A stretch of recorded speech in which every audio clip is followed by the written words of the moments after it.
അന്തരിച്ചു. അന്ത്യം ഹൃദയാഘാതത്തെ തുടർന്ന് ഷിലോങ്ങിലായിരുന്നു.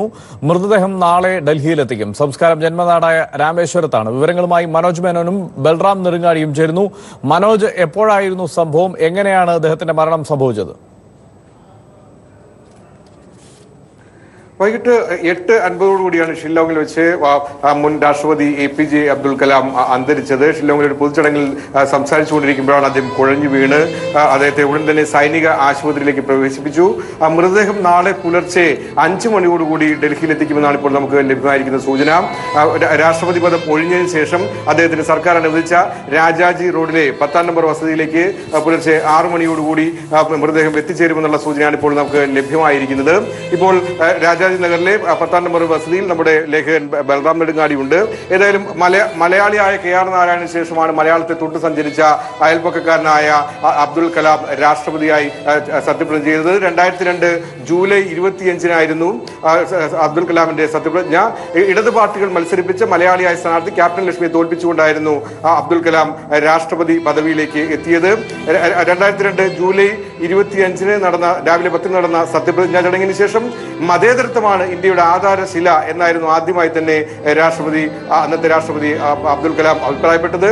ഏതായാലും രാഷ്ട്രപതി ഭവനെയും രാഷ്ട്രപതി പദവിയെയും ജനകീയമാക്കുകയും ജനങ്ങളിലേക്ക് എത്തിക്കുകയും ചെയ്ത അബ്ദുൽ കലാമാണ് ഇപ്പോൾ വിടവാങ്ങിയിരിക്കുന്നത്. പ്രധാനമന്ത്രി നരേന്ദ്രമോദി അല്പനിമിഷങ്ങൾക്ക് മുമ്പ് ദൂരദർശനിലൂടെ പ്രത്യക്ഷപ്പെട്ട് ദൂരദർശനിലൂടെ അനുശോചന സന്ദേശം നൽകി. രാജ്യത്തിനൊരു മികച്ച മാർഗദർശിയാണ് നഷ്ടമായിരിക്കുന്നത് എന്ന് പ്രധാനമന്ത്രി നരേന്ദ്രമോദി അഭിപ്രായപ്പെട്ടു.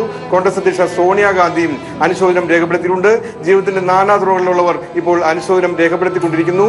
ഷില്ലോങ്ങിലെ സൈനിക ആശുപത്രിയിൽ മേഘാലയ ഗവർണർ അടക്കമുള്ള ഉന്നതർ എത്തിച്ചേർന്നിട്ടുണ്ട്. പുലർച്ചെ ഡൽഹിയിലെത്തുന്ന മൃതദേഹത്തിൽ രാജ്യത്തിന്റെ അല്ലെങ്കിൽ വിവിധ തലങ്ങളിലുള്ള ഉന്നത വ്യക്തിത്വങ്ങൾ ആദരാഞ്ജലികൾ അർപ്പിക്കാനായി എത്തും. ഹർഷൻ, മനോജ്, സംസ്കാര ചടങ്ങുകളെ കുറിച്ച് കൂടുതൽ വിവരങ്ങൾ എന്തെങ്കിലും ലഭ്യമായിട്ടുണ്ടോ? ഇപ്പോൾ ലഭ്യമാകുന്ന വിവരം അനുസരിച്ച് രാമേശ്വരത്തായിരിക്കും എന്നാണ് മനസ്സിലാക്കാൻ കഴിയുന്നത്. അങ്ങനെയെങ്കിൽ അത് എന്നായിരിക്കും എന്നത് അറിയാമോ? കേന്ദ്ര സർക്കാർ വൃത്തങ്ങൾ ഇപ്പോൾ ഡൽഹിയിലുള്ള കലാമിന്റെ ഏറ്റവും അടുത്ത സുഹൃത്തുക്കളും അതുപോലെ തന്നെ മറ്റു ബന്ധുക്കളുമായിട്ടും ബന്ധപ്പെട്ടുകൊണ്ടിരിക്കുന്നു. നാളെ രാവിലെ അടിയന്തരമായി പ്രത്യേക മന്ത്രിസഭാ യോഗം ചേരുന്നുണ്ട്. ശവസംസ്കാര ചടങ്ങുകളെ കുറിച്ചുള്ള തീരുമാനങ്ങൾ കൈക്കൊള്ളുന്നതിനും അതുപോലെ തന്നെ ആചാരപരമായ നടപടികൾ സ്വീകരിക്കുന്നതിനുമാണ് നാളെ രാവിലെ പ്രത്യേക മന്ത്രിസഭാ യോഗം ചേരുന്നത്. നിലവിലുള്ള സൂചന അനുസരിച്ച് ഹർഷൻ, ഡൽഹിയിൽ നിന്ന് രാമേശ്വരത്തേക്ക് കൊണ്ടുപോകുമെന്നുള്ള സൂചനയാണ് ലഭ്യമായിരിക്കുന്നത്. എന്നാൽ ഇതിനുള്ള സ്ഥിരീകരണം നമുക്ക് ലഭ്യമാകേണ്ടതുണ്ട്. ഡൽഹി ഒരു പ്രധാനപ്പെട്ട കർമ്മപഥമായിട്ടുള്ള അബ്ദുൽ കലാമിനെ നാളെ രാവിലെ 6 മണിക്ക് ശേഷമായിരിക്കും രാജാജി റോഡിലുള്ള 10-ാം നമ്പർ വസതിയിലേക്ക് കൊണ്ടുവരിക. തുടർന്ന് അന്ത്യോപചാരം അർപ്പിക്കുന്നതിനുള്ള അവസരം അദ്ദേഹത്തിന്റെ ഇപ്പോഴത്തെ വസതിയിൽ ഉണ്ടാവും. തുടർന്നായിരിക്കും മറ്റ് ചടങ്ങുകൾ തീരുമാനിക്കുക. ഏതായാലും ബന്ധുക്കളുമായി കേന്ദ്ര സർക്കാർ വൃത്തങ്ങൾ ബന്ധപ്പെട്ടു വരുന്നു എന്നാണ് ഇപ്പോൾ നമുക്ക് ലഭ്യമാകുന്ന സൂചന. ഹർഷൻ, തിരിച്ചു വരാം. ഇപ്പോൾ ബൽറാം നെടുങ്ങാടി ചേരുന്നു അദ്ദേഹത്തിന്റെ വസതിയിൽ നിന്ന്. ബൽറാം, അവിടെ ഇപ്പോൾ ആരൊക്കെയാണ് എത്തിച്ചേർന്നിരിക്കുന്നത്? എന്താണ് അവിടുത്തെ ആലോചനകൾ? അവിടെ അദ്ദേഹത്തിന്റെ മൃതദേഹം പൊതുദർശനത്തിൽ വെക്കുമോ? എന്താണ് അവിടെ നൽകാൻ കഴിയുന്ന വിവരങ്ങൾ?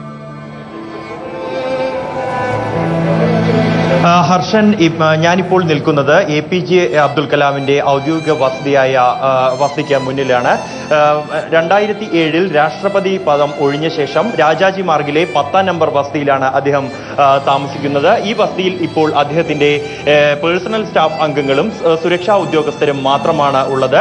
അദ്ദേഹത്തിന്റെ പേഴ്സണൽ സ്റ്റാഫിലെ അസിസ്റ്റന്റ് സെക്രട്ടറിയായ മലയാളി കൂടിയായ പ്രസാദ് അല്പസമയം മുമ്പ് പ്രതികരിച്ചിരുന്നു. അദ്ദേഹത്തിന്റെ മൃതശരീരം ഇവിടേക്ക് നാളെ പുലർച്ചെ 6 മണിയോടെ എത്തിക്കും എന്നാണ് അറിയാൻ കഴിയുന്നത്. പെട്ടെന്നുണ്ടായ APJ അബ്ദുൽ കലാമിന്റെ വിയോഗത്തിൽ അതീവ ദുഃഖിതരാണ് അദ്ദേഹത്തിന്റെ പേഴ്സണൽ സ്റ്റാഫ് അംഗങ്ങൾ എല്ലാവരും തന്നെയും. പ്രത്യേകിച്ചും അദ്ദേഹം വളരെ മാനസികമായി അദ്ദേഹവുമായി വളരെ അടുപ്പമുള്ളവരാണ്. അദ്ദേഹവുമായി അടുത്ത ബന്ധം പുലർത്തുന്ന പേഴ്സണൽ സ്റ്റാഫ് അംഗങ്ങൾ ഓരോരുത്തരും. ഇപ്പോൾ ഈ വസതിയിൽ സെക്യൂരിറ്റി ഉദ്യോഗസ്ഥർ എത്തി 2 തവണ സുരക്ഷാ പരിശോധനകൾ നടത്തിയിരുന്നു. കൂടാതെ അദ്ദേഹത്തോട് വളരെ അടുപ്പമുള്ള ഡൽഹിയിലുള്ള ആളുകൾ ചിലർ എത്തി ഈ വസതിയിൽ എത്തുകയും അനുശോചനം അറിയിക്കുകയും ചെയ്തിരുന്നു. എന്നാൽ ഔദ്യോഗികമായി സർക്കാരിൽ നിന്നോ അല്ലെങ്കിൽ സർക്കാർ പ്രതിനിധികളായിക്കൊണ്ടോ ആരും തന്നെ ഇവിടെ എത്തിച്ചേർന്നിട്ടില്ല. എന്തായാലും നാളെ പുലർച്ചെ 6 മണിക്ക് മൃതശരീരം ഇവിടെ എത്തും എന്ന് തന്നെയാണ് നമുക്ക് ഏറ്റവും ഒടുവിൽ ലഭിക്കുന്ന വിവരവും. അതിനുശേഷം പൊതുദർശനത്തിന് ഈ വസതിയിൽ തന്നെ രാജാജി നഗറിലെ 10-ാം നമ്പർ വസതിയിൽ തന്നെയായിരിക്കും ഉണ്ടാകുക എന്നും അറിയാൻ കഴിയുന്നു. അതിനുശേഷമുള്ള മറ്റ് പരിപാടികൾ ഔദ്യോഗികമായി തന്നെ പ്രഖ്യാപിക്കേണ്ടതുണ്ട്.